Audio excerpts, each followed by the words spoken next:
باللہ من الشیطان اللعین الرجیم بسم اللہ الرحمن الرحیم الحمدللہ رب العالمین والصلاة والسلام علی سید المرسلین والصلاة والسلام علی اہل بیت الطیبین الطاہرین ولعنۃ اللہ علی اعدائہم غاصب حقوقہم قال رسول اللہ صلی اللہ علیہ وآلہ وسلم الحسن والحسین سید شباب اہل الجنہ۔ رسول خدا فرماتے ہیں کہ حسن اور حسین جنت کے جوانان کے سردار ہیں۔ صلوات علیہ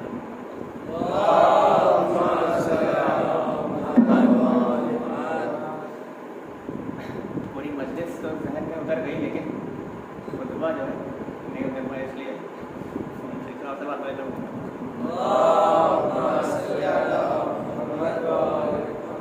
انشاءاللہ آپ کے سامنے ایک چھوٹی سی گفتگو ہوگی اور یہ فکری گفتگو ہے، اس میں زیادہ جو ہے میں نے اس کو پریکٹیکل سینس میں نہیں رکھا ہے اور انشاءاللہ اگر یہ بات آپ تک پہنچ گئی تو یہ مجلس کامیاب ہو جائے گی۔ تو آج کا گفتگو کا جو ٹاپک ہے وہ اس طرح سے شروع ہوتا ہے کہ جو حالات حاضرہ میں اسلامی دائرے میں جو ہم گفتگو کرتے ہیں، اسلامی معاشرے میں جو ہم عام طور پہ جس سے بات کرتے ہیں وہ ہے ثواب اور گناہوں سے کیسے بچا جائے اور دین کی طرف کیسے اور متوجہ ہوا جائے، اور بیسیکلی سارے فروع دین کے اعمال اور اچھے کام برے کام نہ کرنا، دوسروں سے نصیحتیں جو ہم لیتے ہیں وہ اس طرح کے لیتے ہیں تاکہ پورا جو مقصد جو ہے ہماری بات چیت کا جو رہتا ہے اسلامی دائرے میں وہ یہ رہتا ہے کہ ہم اسلام کے اور قریب آ سکیں اور ثواب حاصل کر سکیں اور جہنم سے بچ سکے، یہ ہمارا مین مدعا رہتا ہے۔ اور ان سب عمل اعمال کو انجام دینے کا جو ہمارا عام مسلمان کا جو وجہ رہتی ہے، جو نظریہ رہتا ہے عام طور پر، وہ یہ ہے کہ جو ہمیں ثواب ملے گا اس کے بدلے میں ہم کیا حاصل کریں گے؟ جنت۔ یہ ایک عام نظریہ ہے جو ایک عام مسلمان کا رہتا ہے، لیکن یہی چیز ابھی سے نہیں، جب سے اسلام آیا ہے تب سے خدا نے اس بات کو بہت ہی واضح طور پر بتایا ہے کہ تمہیں اپنے اعمال کے بدلے میں کیا چاہیے، کیا مانگو۔ وہ کیا؟ ایک عمل جو ہم عام طور پر انجام دیتے ہیں ہر روز وہ ہے نماز، اور نماز کی نیت میں اگر آ جائیں تو نماز کی نیت کیسے ہوتی ہے؟ فلاں وقت کی نماز پڑھتا ہوں، فلاں رکعت واجب ہے یا مستحب ہے، قربتاً اللہ۔ یہ لاسٹ کے جو دو ورڈ ہے قربتاً اللہ، وہ کیونکہ عربی کا ہے اس لیے ہم جلدی سے کہہ کے اس کو نکل جاتے ہیں، لیکن یہ بہت ہی امپورٹنٹ اور بہت ہی غور کرنے والا لفظ ہے۔ کیا کہہ رہا ہے کہ ہم جب نماز یا روزہ یا کوئی بھی فروع دین یا اصول دین کے اعمال انجام دیتے ہیں، جو بھی مستحب اعمال جس میں بھی نیت ہم اس طرح ہی کرتے ہیں، اس میں عام طور پر زیادہ میں نیت میں یہی ہے کہ جو عمل کرنے جا رہے ہیں اس کو بتانا، اور اس کے بعد اس عمل کی وجہ کیا ہے؟ قربتاً اللہ، یعنی ہم اس عمل کو اس لیے کر رہے ہیں تاکہ ہم خدا کے قریب آ سکیں۔ قربتاً اللہ یعنی خدا کی قربت حاصل کر لینا۔ اس کا مطلب کیا؟ مطلب کہ ہم خدا کی پسندیدہ مخلوقوں میں سے ہو سکیں۔ اب خدا کی پسندیدہ مخلوق یہ خدا ہم سے پیارا کرنے کے لیے، لیکن ہمارے اندر بھی ابھی بھی یہی ہے کہ ہم بہت ہی پریکٹیکل چیزیں سوچتے ہیں، ہم دنیا میں رہتے ہیں اس لیے ہم سوچتے ہیں کہ plus minus profit and loss یہی سمپل سا ہے، اور ہمیں اپنے اعمال کے بدلے میں ہم ثواب چاہتے ہیں، اور ظاہر بات ہے 2+2 پہ 4 کریے، اعمال کے ثواب کے بدلے میں ہمیں جنت چاہیے ہوتی ہے۔ لیکن خدا کیا کہہ رہا ہے کہ اپنے اعمال کے بدلے میں ہماری قربت حاصل کرنا کوشش کرو، قربتاً اللہ، چاہے روزہ میں کہتے ہیں، چاہے نماز کی نیت میں کہتے ہیں، چاہے دوسرے اعمال کی نیت میں کہتے ہیں، سب میں کہتے ہیں ہم آخر میں قربتاً اللہ۔ یہ بہت ہی امپورٹنٹ چیز ہے جو ہم نظر انداز کبھی کبھی کر دیتے ہیں، عام لوگ کر دیتے ہیں، اور یہ خدا ہم سے کہہ رہا ہے۔ خیر، لیکن ہمارا جو بھی نظریہ ہے وہ ہے کہ ہم جنت حاصل کرنا چاہتے ہیں۔ اب عام طور پر اگر ایک نان مسلمان جو ہے، غیر مسلمان آپ سے پوچھ لے کہ جو آپ اتنی محنت کر رہے ہیں، اپنی پوری زندگی اپنے سارے گناہوں سے بچ رہے ہیں، اعمال اچھے عمل انجام دے رہے ہیں، جنت کی طرف بڑھ رہے ہیں، اتنی محنت کرنے کا جو صلہ آپ خدا سے چاہتے ہیں جو کہ جنت ہے آپ کے نظریے میں، وہ آخر ہے کیا؟ جنت کا آپ کیا سمجھتے ہیں؟ جنت کیا چیز ہے؟ اب جنت کا ایکسپلینیشن بہت ہی چھوٹے چھوٹے موجود جگہوں میں موجود ہے، قرآن میں موجود ہے، باقی مجلسوں میں سنتے رہتے ہیں۔ کیا ہے جنت؟ ایک ایسی جگہ ہے جہاں پہ بڑے بڑے باغات ہیں آپ کے، جو ہوں گے اگر آپ انشاءاللہ پہنچ جاتے ہیں تو، اور نیچے لڑکتے ہوئے پھل ہیں، ندیاں ہیں، اور ڈھیر سارے پیسے، سونے، جواہرات اور ہر طرح کی عیش و آرام، یہی ہے جنت۔ تو ہو سکتا ہے کہ وہ جو نان مسلم ہے وہ آپ سے یہ بڑھ کر کے سوال کرے کہ آخر اتنی محنت جو تم کر رہے ہو اپنی زندگی 50-60 سال جو بھی زندہ رہتے ہو، اس میں اتنی محنت کر کے تم اگر جنت حاصل کرنا چاہتے ہو، تو اگر جنت کا مطلب یہی کچھ دنیاوی چیزیں ہیں جو اپنی دنیا میں حاصل کر لو، कुछ गलत काम करके पैसे कमा लो, कुछ और गलत झूठ बोल करके किसी का माल हड़प करके पैसे कमा लो, उससे सब कुछ आपको हासिल हो जाएगा, जन्नत में हो जाएगा। लेकिन इस बात का जवाब एक नौजवान मुसलमान भी दे सकता है कि क्या जन्नत और जन्नत के जो ऐश और आराम है, जन्नत के जो वो हैं चीज़ें जो मिलेंगी, नेमतें जो हैं, उनके और दुनियावी नेमतों में फ़र्क क्या है कि जन्नत की नेमतें हमेशा रहने वाली हैं। ये आई थिंक ये जो वर्ड है ये तंजीम किताब में भी मौजूद है। तो जन्नत की जो रहने वाली चीज़ें हैं वो दायमी वर्ड से यूज़ करें, दायमी हैं जन्नत में मिलने वाली चीज़ें। तो ये है जन्नत का असली फ़ायदा, जन्नत की नेमतों की तरफ भागने का फ़ायदा। अब आगे आ जाते हैं, एक छोटा सा सवाल, एक छोटा सा मसला ये होता है कि इतना पहुँचने के बाद में मुसलमान रुक जाता है। क्या मुसलमान के लिए क्लियर होगा 2+2 उसके लिए 4 हो गया क्या कि हम अपने फरूदीन के अमाल अंजाम दें, उसके बदले हमें सवाब मिलेगा, सवाब को हम कैश आउट करेंगे तो हमें जन्नत मिलेगी, और जन्नत को जो हम बस जन्नत हमारा मकसद। अब आगे इसके एक नज़रिया पढ़िए, क्योंकि इस्लाम में बहुत सी चीज़ें ऐसी हैं जो आप सिर्फ सोच करके आप उसको सुलझा सकते हैं। कुछ चीज़ें हैं जो उलमा के लिए हैं, जो वो खुद समझ सकते हैं, हम हमारे लिए आम आदमियों के लिए नहीं है। लेकिन कुछ चीज़ें अगर आप खुद उस पर गौर करें तो खुद आम तौर पर आप उसको समझ सकते हैं। तो एक कदम आगे बढ़े तो पता चला कि जन्नत जो है में मिलने वाली चीज़ें हमेशा मिलने वाली हैं। इसका मतलब क्या, मतलब अगर तुम्हें कोई मूवी में देखने को मिल रही है तो हमेशा मिलने की, अगर फुटबॉल खेलने का ऑप्शन है तो हमेशा मिलेगा, अगर कोई बहुत सारा सोना जवाहरात है तो हमेशा तुम्हारे पास है। अब एक चीज़ नेमत के साथ जुड़ी हुई जो है वो ये, और ये मैं अपने नज़रिए से नहीं कह रहा हूँ, ये तारीख इस बात की गवाह है कि हर कोई जिसके पास भी बेशुमार नेमत आई है वो अपने नेमत से कुछ वक्त के बाद आजिज़ हो गया है। चाहे कितनी भी अच्छी नेमत हो, चाहे कितना भी उसको सुकून मिलता, आपकी भी ज़िंदगी में ऐसी चीज़ें छोटी छोटी नेमतें होंगी जिससे आप उसको बहुत फ़ायदा उठाते हैं, बहुत ही सुकून वाली चीज़ें हैं, लेकिन उसको आप लगातार नहीं कर सकते। तो आप सोचिए अगर ऐसी नेमतें हमें जन्नत में मिलेंगी तो हम जन्नत में बोर नहीं हो जाएंगे। जन्नत में हम इन नेमतों को फिर लगातार कैसे इस्तेमाल करेंगे? तो इसका मतलब यही हो कि एक इसको जो हमें जो समझ में आया उसमें इन सारी नेमतों के अलावा एक नेमत खुदा ने हमें जो अभी दे चुका है और उसके बाद जन्नत में भी देगा, वो एक ऐसी नेमत है जिससे आदमी बोर नहीं होता, जिससे आदमी आजिज़ नहीं होता। अगर वो नेमत आपने पता लगा लिया है तो इंशाल्लाह आगे की मस्जिद जो है आपको बहुत आसानी समझ में आ जाएगी, और नहीं समझ में आया तो मैं आगे के एग्जाम्पल से ऐसे आसानी से एक्सप्लेन करूँगा कि आपको समझ में आ जाएगा। एक नेमत की तरफ इसको हम तलाश करेंगे, वो नेमत क्या है जो जन्नत में हमें मिलेगी और इससे हम बहरेमंद होंगे और इससे हम बोर नहीं होंगे। मेन चीज़ है क्योंकि जन्नत में सब कुछ मिलने वाला है। जन्नत की तरफ आप गौर करें तो हर चीज़ बेहतरीन है, लेकिन वही है कि आप हर चीज़ लगातार नहीं हो सकते, कितना कब तक यूज़ करेंगे। तो इसको और एक्सप्लेन करने के लिए आइए एक तसव्वुर करें इस चीज़ को कि मान लीजिए इंशाल्लाह आप जन्नत में पहुँच गए, जन्नत के दरवाजे पर आप खड़े हुए, जन्नत के अंदर आपने कदम रखा तो आपके बाईं तरफ एक बड़ा सा घर है, बड़ा सा बंगला है आपका खुद का, आपका नाम लिखा हुआ है, आपके नौकर चाकर वहाँ लगे हुए हैं, आपके जो है सभी पैसे और सारे जवाहरात मौजूद हैं, सारे ऐशोहरा की ज़िंदगी मौजूद है। आप उस चीज़ को, इतने चीज़ों को देखने के बाद उस तरफ बढ़ने ही वाले थे कि आपकी नज़र दाहिनी ओर पड़ गई। दाहिनी तरफ क्या दिखा? दाहिनी तरफ दिखा कि एक बड़ी सी मस्जिद।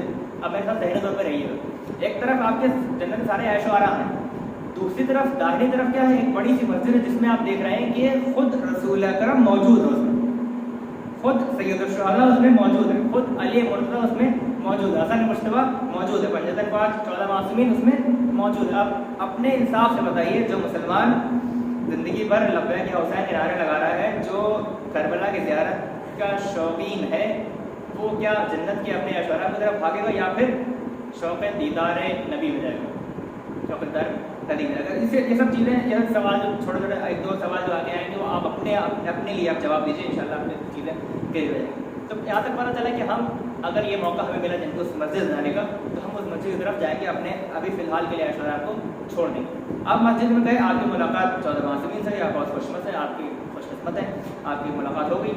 अब जो हमें दिखता है वो ये कि रसूल अकरम या 14 मासूमीन या जो भी वहाँ पे बड़ी बड़ी शख्सियत वहाँ मौजूद हैं, उनके पास दो ऑप्शन क्या है? पहला ऑप्शन ये कि वो ये सब कामों के बाद उस मस्जिद से बाहर निकलकर अपने जो उनको जगह दी गई है जन्नत में, उसमें ऐश और आराम की ज़िंदगी गुजार सकते हैं। एक तो उनके पास ऑप्शन ये। दूसरा ऑप्शन क्या है? दूसरा ऑप्शन ये है कि वो उसी मस्जिद में रहकर इबारत इलाही में अपनी ज़िंदगी गुजार सकते हैं। दो ऑप्शन है, तीसरा ऑप्शन मुझे नहीं दिख रहा है कुछ। अब दो ऑप्शन है। अब रसूल अल्लाह के पॉइंट ऑफ व्यू से देखिए, आप जितना रसूल अल्लाह को जानते हैं या फिर हम जितना आप सैयद शुहदा को जानते हैं, आप ये मेरे ख्याल से इस चीज़ को गेस करना बहुत आसान हो जाएगा कि उनका डिसीजन क्या रहेगा। क्या वो मस्जिद बाहर निकल कर अपने ऐशोरा में ज़िंदगी तरफ जाना चाहेंगे या फिर मस्जिद में रहकर इबारत इलाही में मशगूल रहें, इबारत इलाही में मशगूल रहें। अब अगला सवाल आपके लिए ये होता है कि अगर रसूल खुदा उस मस्जिद में रहकर इबारत इलाही में मशगूल रहते हैं और वो उन्होंने आपको भी इस इबारत के लिए दावत दी, तो क्या आप रसूल खुदा को मना कर सकेंगे? क्या आप सैयद शुहदा को मना करेंगे? अब ये तो बहुत जाहिर सी बात है कि जो नौजवान हमारा बचपन से ही लब्बैक या हुसैन के नारे लगाते हुए आए हैं, और एक ऐसा नौजवान जो जन्नत में दाखिल हो चुका है, इस तसव्वुर में है कि हम जन्नत के अंदर दाखिल हो गए, अब ऐसा नौजवान जिस इस तक़वे के लेवल पर है वो मेरे ख्याल से अहलुल बैत को मना नहीं कर पाएगा और जन्नत में इबारत इलाही में ही मशगूल हो जाएगा। अब एक छोटा सा एक लेवल और बढ़ जाते हैं कि क्या रसूल खुदा या फिर 14 मासूमीन जो इबारत कर रहे हैं जिसमें आप मौजूद हैं, क्या वो जो इबारत करेंगे कुछ घंटों के लिए करेंगे, कुछ महीनों के लिए करेंगे, कुछ साल के लिए करेंगे, या फिर जब तक वहाँ मौजूद हैं, और जहाँ तक अभी तक जो जन्नत का गाइडलाइंस है, प्रोटोकॉल है, उसके हिसाब से जन्नत में हमेशा रहने वाले हैं, तो क्या वो हमेशा करेंगे? तो जाहिर सी बात है वो जब तक जन्नत में हैं तब तक वो इबारत इलाही में मशगूल रहेंगे। तो इसका मतलब क्या हुआ, यहाँ तक हम बात कहाँ तक साफ पहुँचती ये कि अगर आप ये फिर सोच रहे हैं कि आपकी मेहनत जो दुनिया में जितनी हो रही है, सारे फरूदीन के आमाल हैं, उनके बदले में आप जन्नत के ऐशो आराम और जन्नत के बढ़िया बढ़िया ग़ज़ा और खाने की बात कर रहे हैं, तो हो सकता है, मैं नहीं कर रहा हूँ यही, ये मेरा एक गेस, हो सकता है इस बात के चांसेस अच्छे खासे हैं कि आप जन्नत में जाकर के जाने के बाद भी इबारत इलाही में मशगूल रहें। सल्लल्लाहु अलैहि मोहम्मद।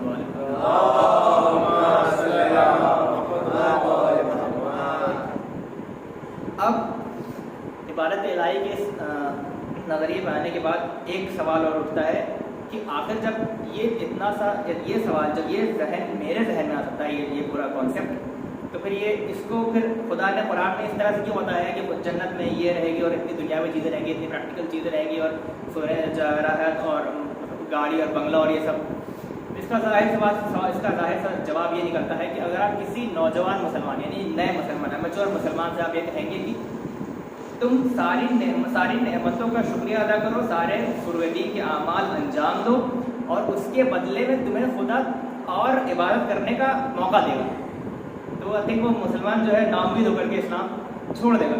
तो जाहिर सी बात, इसीलिए शायद खुदा के पॉलिटिक्स हम नहीं समझ सकते, लेकिन शायद इसीलिए उन्होंने इस चीज़ को कुरान में इस तरीके से बताया है कि क्योंकि हम इंसान हैं, हमने दुनिया की चीज़ें इस तरह से देखी हैं कि पैसा है और गाड़ी और यही सब चीज़ें हमें अच्छी लगती हैं।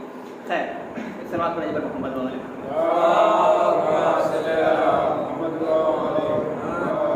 इस गुफ्तगू का एक सिंपल सा जो कॉन्सेप्ट जो निकला, जो मुद्दा जो निकला, वो ये कि हो सकता है, मैं ये नहीं कह रहा हूँ कि यही है, हो सकता है कि आपकी जन्नत की ज़िंदगी जो आप अभी तक अपने जहन में ले करके चल रहे हैं उससे मुख्तलिफ हो सकता है कि आपकी जन्नत की जो हमेशा रहने वाली ज़िंदगी, अगर इंशाल्लाह पहुँच गए, उम्मीद है इंशाल्लाह पहुँच जाएंगे, अगर पहुँच गए तो उस जन्नत की ज़िंदगी का जो नज़रिया होगा वो हो सकता है अलग, हो सकता है कि आप अपने नरम बिस्तर पर लेटे हुए ना हो सकता है कि आप किसी मस्जिद में सजदे में अपनी ज़िंदगी गुजार रहे हैं, और ये करने वाले हम पहले नहीं होंगे। अब ये एकदम ओरिजिनल थॉट हमारे दिमाग में नहीं, क्यों? क्योंकि हमसे पहले खल्क़ आदम से भी पहले ऐसे मखलूक खुदा के जन्नत में थे जो अपना पूरा वक्त किस चीज़ में गुजार रहे थे? इबारत इलाही। कौन? फरिश्ते। तो हम ऐसे दूसरी मखलूक होंगे जो हम ये काम कर रहे हैं, क्या कर रहे हैं? जन्नत में जाकर के कंटिन्यूसली इबारत कर रहे हैं। कि सल्लल्लाहु अलैहि वसल्लम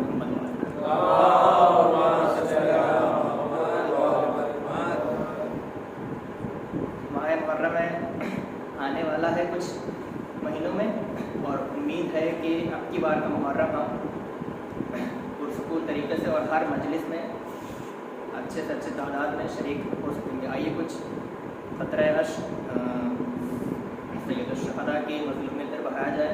कुछ क़त्रे अश्क हम बहाते हैं, कुछ क़त्रे अश्क बीबी सैयदा बहाएँगी, कुछ क़त्रे अश्क जनाब सकीना बहाएँगी, कुछ उनके बेटे ज़ैनुल आबिदीन, कुछ इमाम सैयद सज्जाद, कुछ हमारे बाद में इमाम کیونکہ کربلا ایک ایسی جگہ ہے جو صرف تصور، کربلا کے مصائب تصور کرنے والے ہیں، کیونکہ ذاکر آپ کو کربلا کے مصائب کتنی بار بتائے گا، کتنی بار سمجھیں گے وہی مصائب. تصور جیسے چیز کربلا کے مصائب کے لیے بہت ضروری ہے. اور کربلا کے مصائب، اب تصور کریے ایک اس بیٹے کا درد سمجھیے جس کے بابا کا سر نوکے نیزہ پر چڑھا ہوا تھا. اس بیٹے کا تصور کریں کہ اس کی پھپھیوں کے بازو میں رسن بندی ہوئی. تصور کریں کہ اس کے قبیلے کے بچے پانی کے لیے علدش کرتے ہوئے ادھر ادھر بھٹک رہے ہیں. اس کی بہن کو پیٹ کی ننگی پشت پر بانٹ دیا گیا. اب تصور کریے ان سبھی ظلموں پر جتنے بھی ظلم ہوئے ہیں اور سید سجاد پہ شام میں خاص کر کے، ان پر سید سجاد نے تا عمر اشک بہایا. اور یہ ہے کربلا کے عظیم ترین مصائب جس سے آپ رونا چھوڑ نہیں سکتے. ایک چھوٹا سا ایک ظاہر کربلا کا ایک چھوٹا سا واقعہ آپ کے سامنے پیش کروں گا. انشاءاللہ اگر آپ کا میرا سراغ ہے تو یہ مجلس کامیاب ہو جائے گی. ظاہر کہتا ہے کہ یہ اس وقت کی داستان ہے جب کربلا میں جو اربعین میں ظاہر اتنے زیادہ تعداد میں نہیں جایا کرتے تھے، کچھ ہی لوگ جاتے تھے. تو ظاہر کہتا ہے کہ میں نجف سے کربلا کے لیے نکلا، لیکن میں پانی ساتھ میں نہیں گیا تھا. مجھے لگا تھا کہ میں راستے میں کوئی سرائے خانہ وغیرہ پڑے گا، ہوٹل وغیرہ پڑے گا، اور وہیں سے پانی لے لوں گا. کربلا کی طرف نجف سے نکل گیا. کربلا کی طرف جاتا رہا. 2-3 جو ہوٹل راستے میں ملے اس میں پانی نہیں تھا، اور جو لوگ راستے میں ملے یا تو ان کے پاس پانی نہیں تھا یا تو اتنا کم تعداد میں تھا کہ وہ ان کے ساتھ شیئر نہیں کر پا رہے. آگے بڑھتا گیا کچھ 1 کلومیٹر ہی رہ گیا تھا، کیونکہ کربلا کی زری اس راوی کو ظاہر کو دکھ رہی تھی. ظاہر کہتا ہے کہ اتنی حالت خراب ہو گئی تھی پیاس سے کہ اسے آگے بڑھنے کی طاقت نہیں ہو رہی تھی. ایک بار اس کو غش آتا ہے. غش آنے کے بعد کیا دیکھتا ہے کہ سامنے کربلا کا منظر ہے. سامنے چھوٹے چھوٹے بچے پیاس کے لیے، پانی کے لیے ادھر ادھر تڑپ رہے ہیں. سامنے سبھی امام حسین کے خیموں میں آگ لگی ہوئی. سامنے سید الشہداء کا سر نوکے نیزہ پر ہے. ایک مرتبہ اس حالت میں راوی کہتا ہے کہ اس کی آنکھوں سے اشک جاری ہونے لگے. اتنی زور سے اس کو یہ بات کا احساس ہوا کہ اسے کہتا ہے کہ اس کے پیر میں جو چھالے تھے وہ پھوٹ گئے تھے، اسے احساس نہیں ہوا. اس کے پیر سے خون نکل رہا تھا، اسے احساس نہیں ہوا. اس کے پیر میں جو تھکان تھی، اس کی جو پیاس تھی، اسے احساس نہیں ہوا. وہ تیزی سے کربلا کی طرف بڑھتا گیا. ایک مرتبہ کہتا ہے کہ جب میں ہوش میں آیا تو میں کربلا پہنچ چکا تھا. اپنی پیاس بجھائی اور روضہ امام حسین پہ گیا. اپنے اشک کو قابو نہیں کر پایا. اپنے درد اور حالات سناتا گیا یہاں تک کہ ایک مرتبہ امام حسین کے روضے کی جو سب سے بڑی گھڑی تھی اس کا گھنٹا بجنے لگا. لیکن ظاہر کہتا ہے کہ مجھے گھنٹے کی آواز نہیں سنائی دے رہی تھی. مجھے آواز سنائی دے رہی تھی حل من ناصر. ایک مرتبہ ظاہر کہتا ہے کہ میں اتنا ڈر گیا، اتنا خوفزدہ ہو گیا کہ میں اٹھ کے کھڑا ہو گیا. میرے آنکھوں سے اشک نہیں رک رہے تھے. کیا اتنے سالوں کے بعد آج بھی سید الشہداء، آج بھی امام حسین مدد کے لیے پکار رہے ہیں. آج بھی امام حسین کی مدد کی آواز بلند ہے. آخر اس آواز کو لبیک کون کرے گا؟ ایک مرتبہ یہی سوچ رہا تھا، اسی سوچ میں مشغول تھا کہ ایک مرتبہ بغل کے روضے جناب عباس کے روضے سے آواز آتی ہے. جناب عباس کے روضے کی گھڑی بجنا شروع ہوتی ہے. لیکن ظاہر کہتا ہے مجھے گھڑی کی آواز نہیں سنائی دیتی. مجھے جو آواز سنائی دے رہی تھی وہ تھی لبیک یا حسین، لبیک یا حسین، لبیک یا حسین.